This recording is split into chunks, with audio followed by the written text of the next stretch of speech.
Buenas noches, profesor, compañeros. En esta oportunidad les voy a hablar acerca de, estamos conversando ya acerca de la Constitución política, los derechos sociales, económicos, ¿no?, que abordan dentro de ella.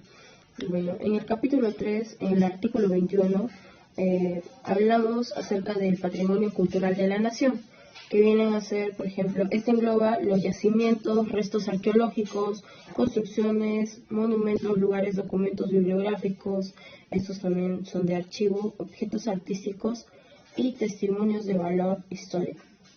Expresamente declarados bienes culturales y provisionalmente los que se presumen como tales son patrimonio cultural de la nación, independientemente de su condición de propiedad, ya sea privada o pública, ¿no?, están protegidos por el Estado. Todos los bienes que sean integrales dentro del patrimonio cultural de la nación, el Estado fomenta, conforme a la ley, la participación privada de la conservación, la restauración, la exhibición y difusión del mismo, así como la restitución, ¿no?, al país en caso, por ejemplo, hubiera sido extraído de manera ilegal, ¿no?, fuera de nuestro territorio nacional. En el Perú existe el tráfico ilícito de bienes culturales, muebles. Esta es una actividad ilegal que aborda ya bastante tiempo, ¿no?, en realidad un largo periodo, en el cual se constituye una de las actividades ilícitas más comunes en nuestro medio, creando un comercio organizado de piezas arqueológicas que tienen distintos niveles. Este tráfico viene a ser el resultado de una larga cadena que empieza con, por ejemplo, el huaquero. El huaquero es muy conocido. Estos venden el fruto de las excavaciones a personas, ¿no?, intermediarias que le compran las piezas a un precio muy bajo para posteriormente venderlas en Lima o en otras ciudades, ¿no?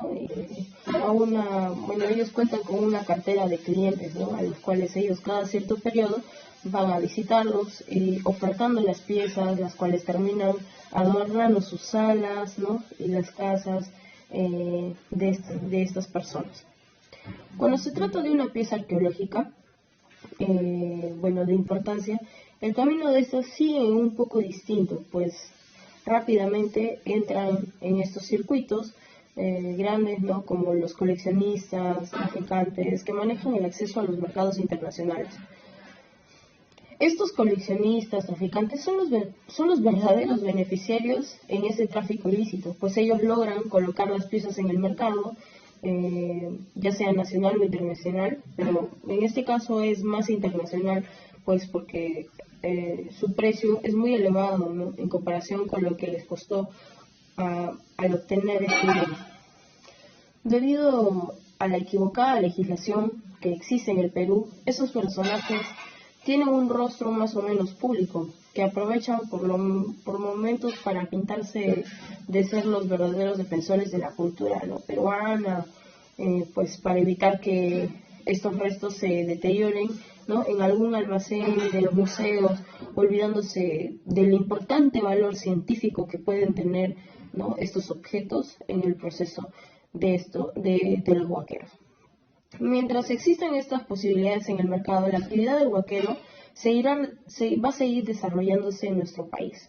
Los intentos actuales para detener el tráfico ilícito hasta el momento han fracasado en la medida que se persigue, ¿no?, en un caso de eslabones bajos y medios, ¿no?, de esta cadena, sin asumir que la lucha real pues en contra de los eslabones altos, que son quienes realmente fomentan esta actividad ilícita.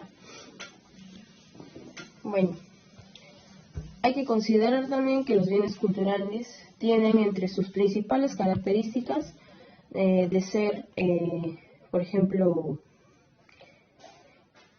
son propiedades irrecuperables, son propiedades que no se pueden reemplazar, son objetos únicos, por ende, constituye recursos culturales insostenibles e invalorables.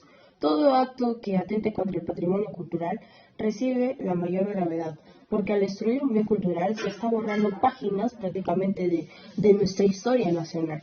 ¿no? Además que en el caso de los bienes arqueológicos, estos constituyen a la única fuente de investigación en nuestro pasado. En este caso existe un Ministerio de Cultura, ¿no? Y nuestra ministra en ese momento, actualmente que ha juramentado en ese año, es la abogada Leslie Ortega Peña.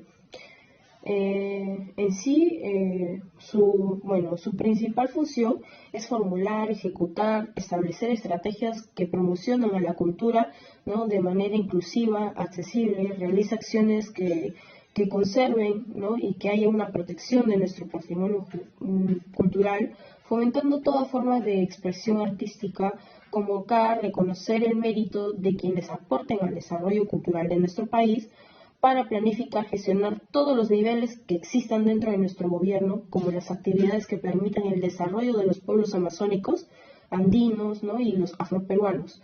Todo ello está precipitado, ¿no? Está propiciando el fortalecimiento de la ciudadanía, a nuestra identidad cultural y abriendo espacios de participación de toda la cultura mediante la cual democráticamente la cultura para poder acercar, ¿no? Bueno, para así poder acercar la cultura, ¿no? A nuestra ciudadanía.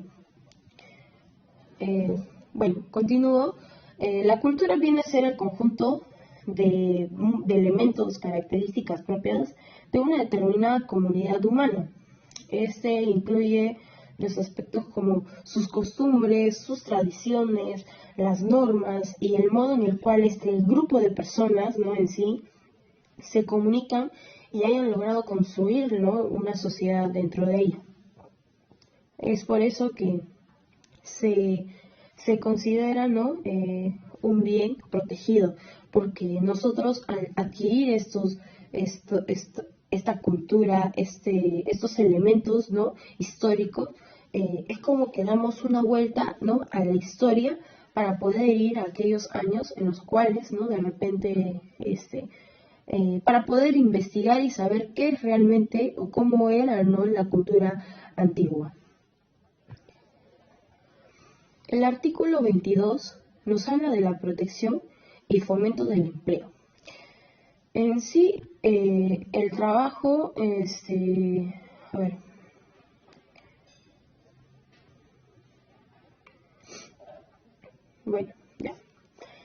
La protección y fomento del empleo, el trabajo es un deber y un derecho, es base del bienestar social y un medio de realización de la persona. El artículo 22 nos habla el Estado, el trabajo en sus diversas modalidades es objeto de atención prioritaria del Estado, el cual protege especialmente a la madre, al menor de edad y al impedido de trabajar. El Estado promueve condiciones para el progreso social, económico y especialmente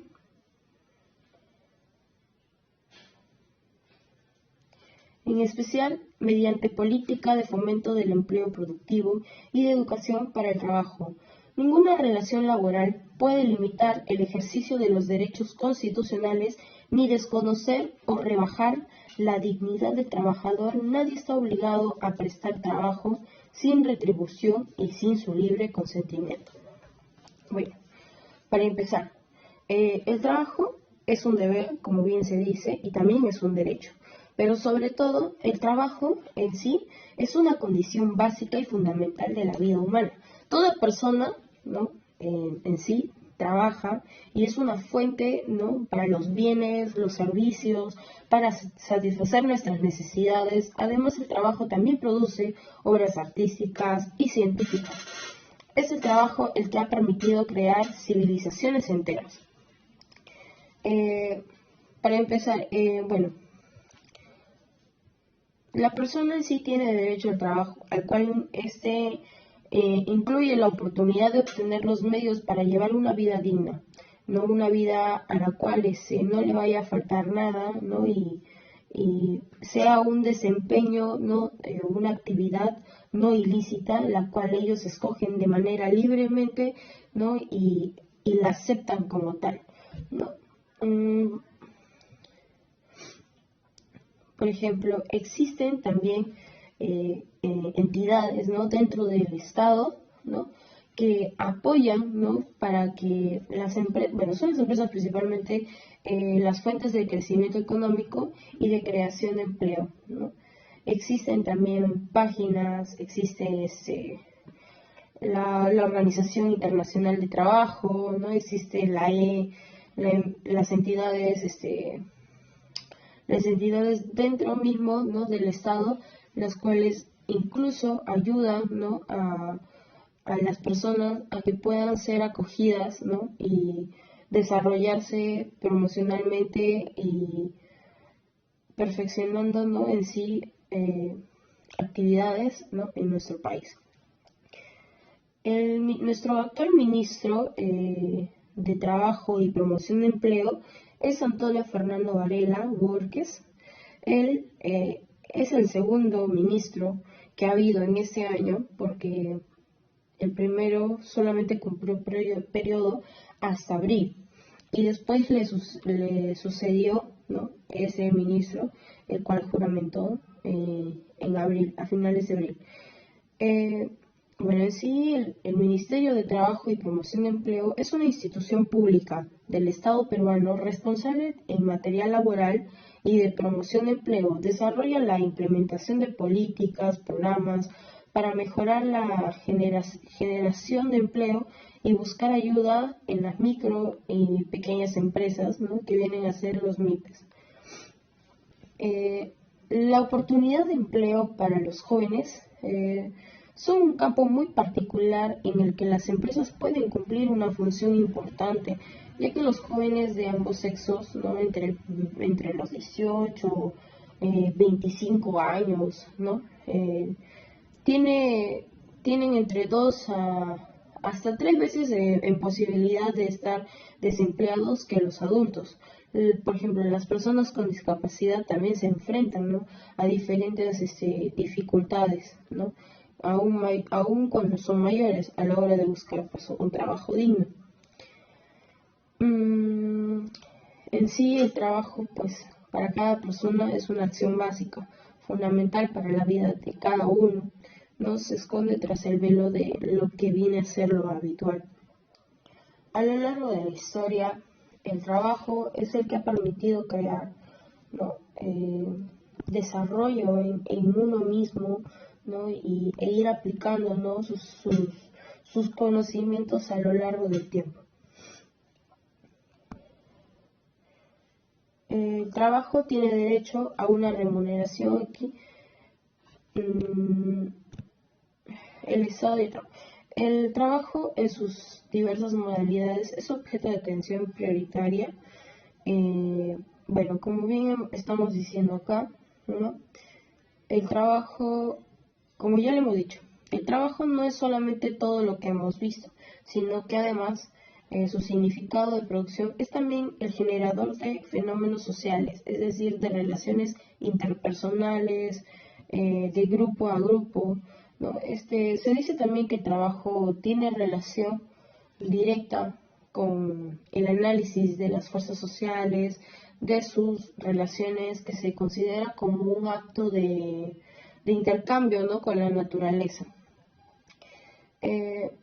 Existen dimensiones que se analizan en relación con su puesto de trabajo, y una es la dimensión psíquica del sujeto, es decir, la motivación que existe para el trabajador, y esto da paso a estudios sobre, por ejemplo, la fatiga mental en los puestos de trabajo. Finalmente existen otras fuentes de estudio, ¿no?, que son las nuevas formas de organización de trabajo, en especial las que consisten en la aplicación de tareas, ¿no? Y también encontramos como, por ejemplo, bueno, existen también, ¿no?, de acuerdo a estas, cuando las personas no trabajan de acuerdo a lo que ellos quieren, ¿no?, y de repente lo hacen por necesidad, existe, pues, la fatiga, ¿no?, el hecho de que no quiera trabajar, esta persona no quiera laborar. Ahora, el Estado promueve condiciones para el progreso social y económico, en especial mediante políticas de fomento del empleo productivo y de educación para el trabajo. Ninguna relación laboral puede limitar el ejercicio de los derechos constitucionales. ¿A qué se refiere con que no puede limitar? Por ejemplo, Para empezar, acá se cuida bastante el hecho de que las personas menores, ¿no? No pueden trabajar, ¿no? Por ejemplo, existen personas que necesitan, ¿no? De repente el poder trabajar, pero cuando eres una persona menor de edad, tienes que contar con un documento, una autorización para que esa empresa pueda, ¿no? Otorgarte el medio para que tú puedas trabajar, el cual, si digamos esta empresa no contase con ese documento una autorización por medio de los padres, se le considera, ¿no? Como una explotación a un menor, lo cual está tipificado, ¿no? En el Código del Menor.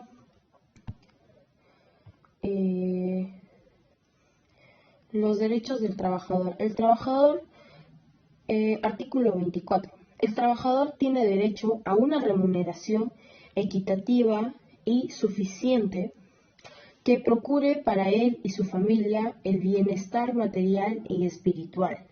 El pago de la remuneración y de los beneficios sociales del trabajador tienen prioridad sobre cualquier otra obligación del empleador. Las remuneraciones mínimas se regulan en el Estado con participación de las organizaciones representativas de los trabajadores y de los empleadores. En sí, el derecho del trabajo ha transitado por el proceso de constitucionalización, de modo tal que los derechos laborales han sido reconocidos como fundamentales en el Estado social, también en el Estado democrático del derecho, brindando también la tutela a todos los trabajadores.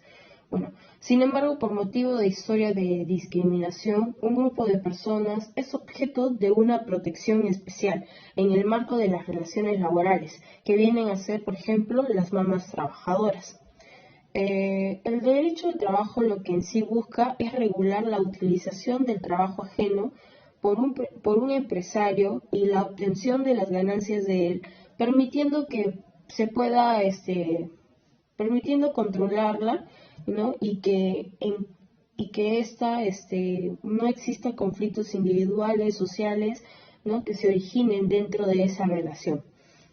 Sin embargo, existen aplicaciones del derecho del trabajo, ¿no? Y la protección que brinda también aquella relación laboral en la que se concurra, por ejemplo, las siguientes características, que viene a ser el trabajo humano, la producción, por cuenta ajena, por cuenta libre, ¿no? Los subsidiados.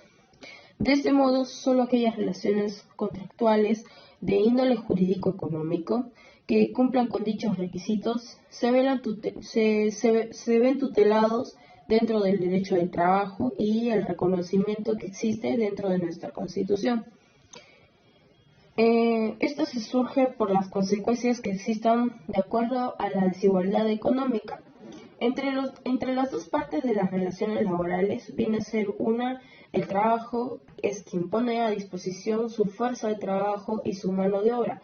Y por otra parte, viene a ser el empleador quien se beneficia, ¿no? De las tareas realizadas por el trabajador.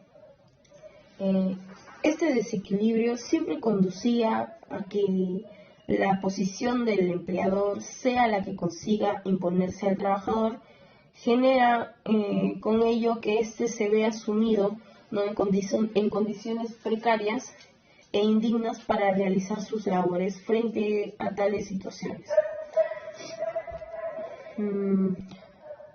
La remuneración mínima en sí viene a ser 1.025 soles, la cual esta se encuentra regulada, ¿no?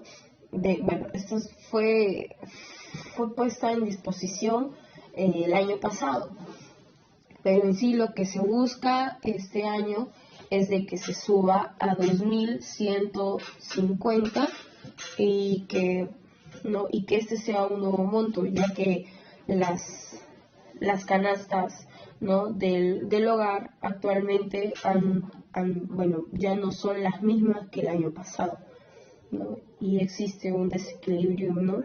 en las familias.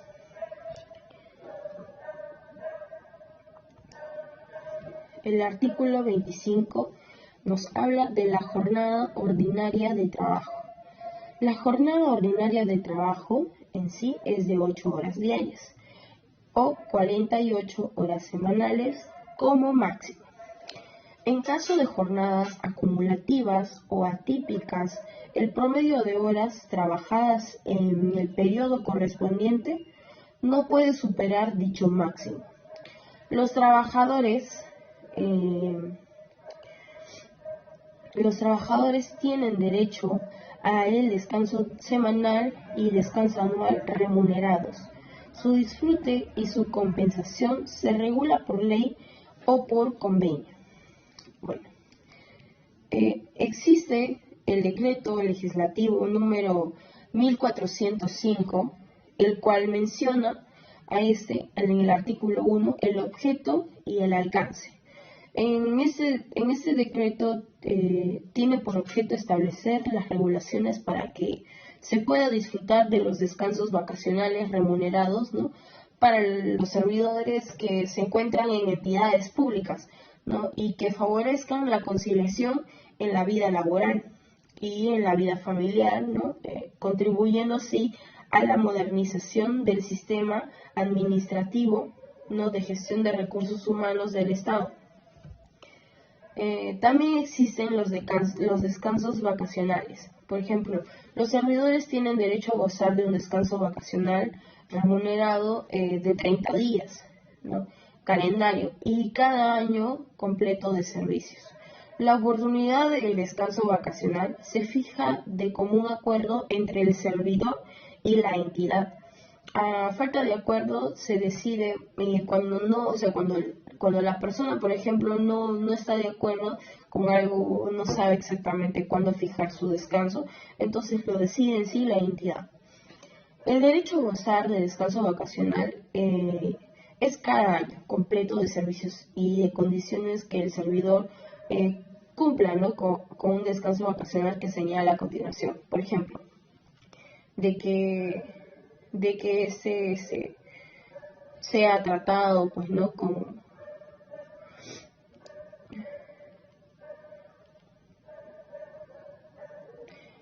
de que, por ejemplo, tratándose de servidores cuya jornada existe tratándose de servidores cuya jornada ordinaria es de 6 días a la semana. Estos deben haber realizado una labor efectiva al menos 260 días en dicho periodo. También puede tratarse de servidores cuya jornada es 5 días, ¿no?, a la semana y debe haber realizado al menos unos 210 días en dicho periodo. El cómputo de récord vacacional es regulado por el reglamento.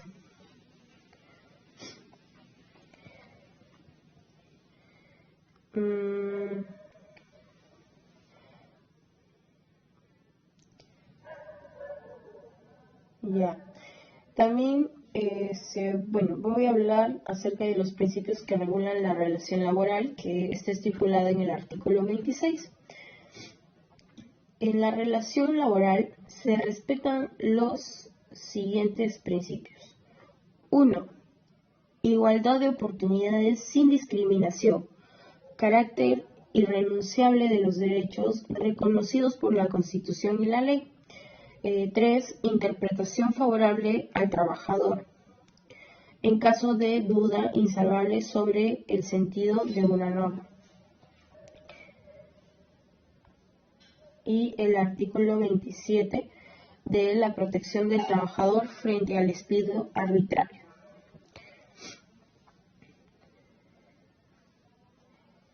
Bueno, en lo que sí se habla con igualdad, ¿no?, acerca de las oportunidades sin discriminación, este artículo en sí se refiere, por ejemplo, a los menores de edad, ¿no?, que efectúan, que de repente no tienen la posibilidad, ¿no?, de poder estar en casa y buscan un trabajo, ¿no?, por el cual ellos puedan tener un ingreso. ¿Qué es lo que se necesita? ¿No? Una autorización para que estos puedan trabajar, la cual la empresa no puede decir que no, ¿no?, a estos menores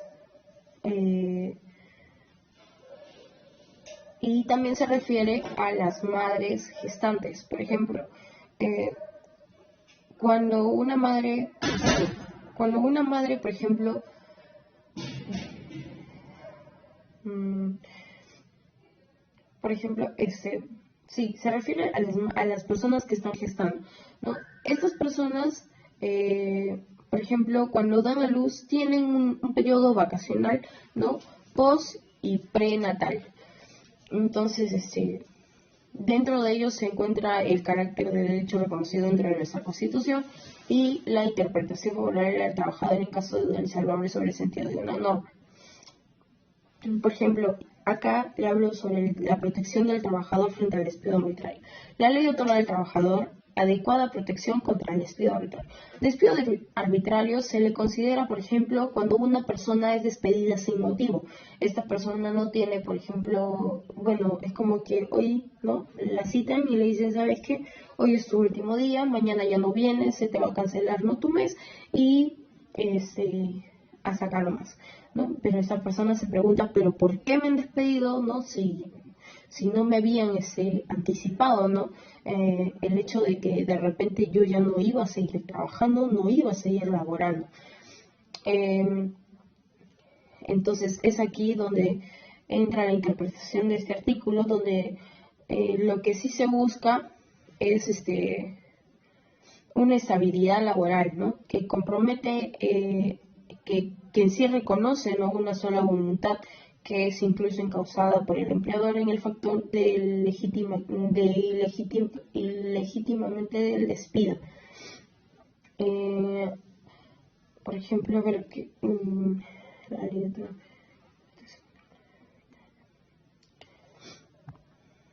Mi artículo 28. Los derechos colectivos del trabajador, derechos de comunicación, negociación, derechos de designación, negociación colectiva y derechos de huelga. El Estado, bueno, acá nos dice, el Estado reconoce los derechos de sindicación, negociación colectiva y huelga, ¿no? Cautela su ejercicio democrático.